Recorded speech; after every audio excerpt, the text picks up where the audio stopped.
संगमनेरमध्ये पुन्हा एकदा गड राखलाय तुम्ही, काय पहिली प्रतिक्रिया आहे? नाही, जनतेनं अत्यंत चांगला कौल दिलेला आहे. शहराच्या तालुक्याच्या विकासाचा हा कौल आहे आणि जे चुकीचं चाललेलं आहे त्या विरोधात कौल आहे.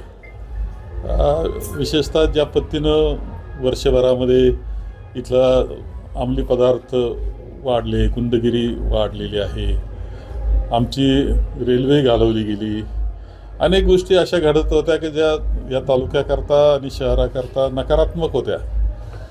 त्याला दूर करण्याचा प्रयत्न आता नागरिकांनी केलेला आहे. नागरिक जागृत झालेला आहे एवढा त्याचा अर्थ आहे. आणि ही विकासाची वाटचाल अनेक वर्षापासून आम्ही सुंदर पद्धतीने काम केलेलं आहे. आमचा विश्वास आहे, लोकांनी त्यावर विश्वास दाखवलेला आहे.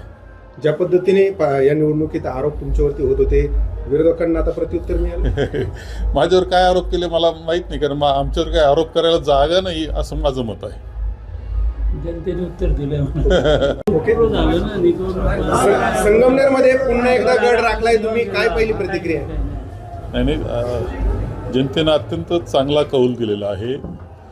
शहराच्या तालुक्याच्या विकासाचा हा कौल आहे आणि जे चुकीचं चाललेलं आहे त्या विरोधात कौल आहे.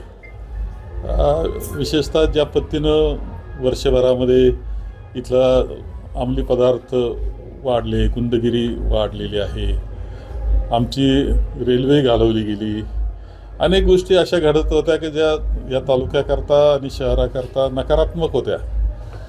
त्याला दूर करण्याचा प्रयत्न आता नागरिकांनी केलेला आहे. नागरिक जागृत झालेला आहे एवढा त्याचा अर्थ आहे. आणि ही विकासाची वाटचाल अनेक वर्षापासून आम्ही सुंदर पद्धतीने काम केलेलं आहे. आमचा विश्वास आहे, लोकांनी त्यावर विश्वास दाखवलेला आहे. ज्या पद्धतीने या निवडणुकीत आरोप तुमच्यावरती होत होते, विरोधकांना आता प्रत्युत्तर मिळालं. माझ्यावर काय आरोप केले मला माहीत नाही, कारण आमच्यावर काय आरोप करायला जागा नाही असं माझं मत आहे.